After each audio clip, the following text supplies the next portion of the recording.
Hi everyone and welcome to episode 3. We'll be looking at prepping a figure for paint today. Figure painting is a rather complex subject and that's why I'll be looking at figure painting in 3 parts. This is the first part. The figure I'll be painting is from this very nice resin figure kit from Paracel Miniatures.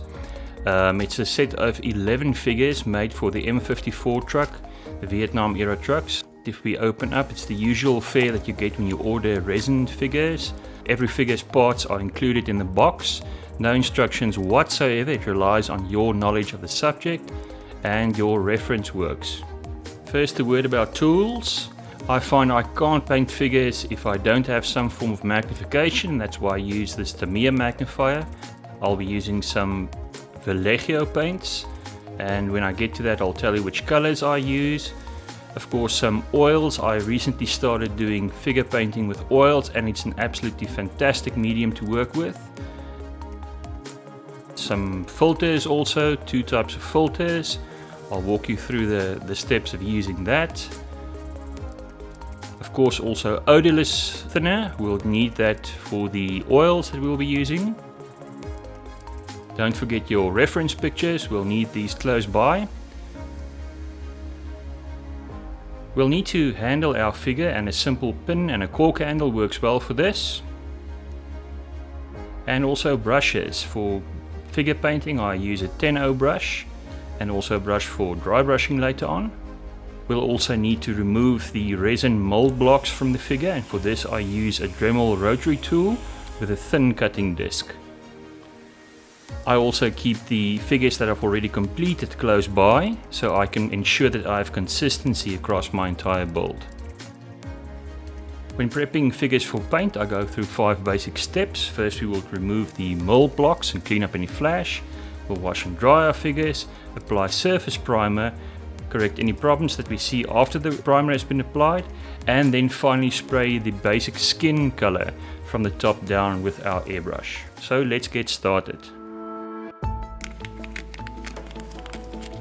All the parts for this figure is included in a little bag, and I always make sure to open this bag and remove the parts over a container so I don't lose anything. In this case, the figure itself is one part, and the hands and the helmet with some very nice interior detail is another part. We'll have to remove these mold blocks on the feet and at the rear of the figure, and for that I'll be using a Dremel rotary tool. Now this will create a lot of dust, resin dust, and that's the sort of stuff that you don't want to inhale, so please make sure that you use a dust mask or respirator when doing this sort of work. Very carefully use the Dremel tool and cut away the resin blocks on the feet and at the rear of the figure. If you're careful enough, you won't damage the figure in any way. Afterwards, clean up any resin dust from your desk so you don't inhale it, and so that it doesn't contaminate your paints, glues or any other products that you might be using on your build. You can now also clean up any flash that's still visible on your unpainted figure.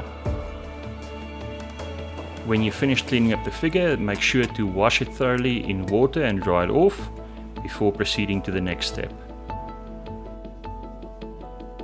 To enable us to easily handle the figure, it needs to be pinned and put on a cork handle.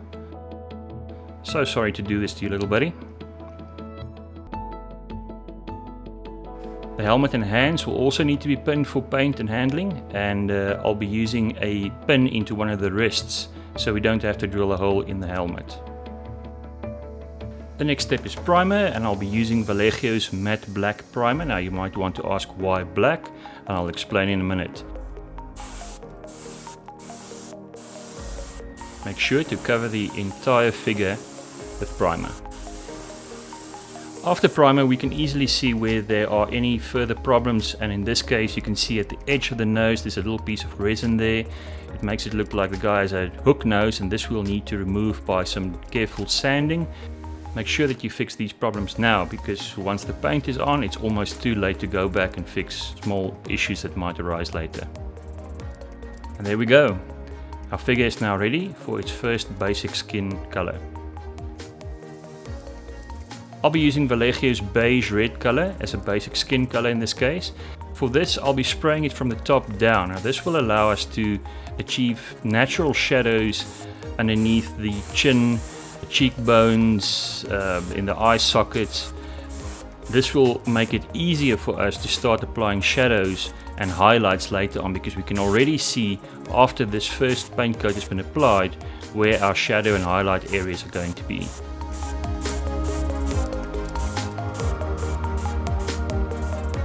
There you can see underneath the chin and also the eye sockets, underneath the nose, all our natural shadows are already there, and it's quite visible to see where we need to do some work. So there we go, our figure has been prepped and it's now ready to move on to the next stage of paint, which is the head and the face painting, and I'll be covering that in part 2. This is a list of all the products that we used in this first stage, and as always, follow me on Instagram for the rest of this build. See you guys in the next episode.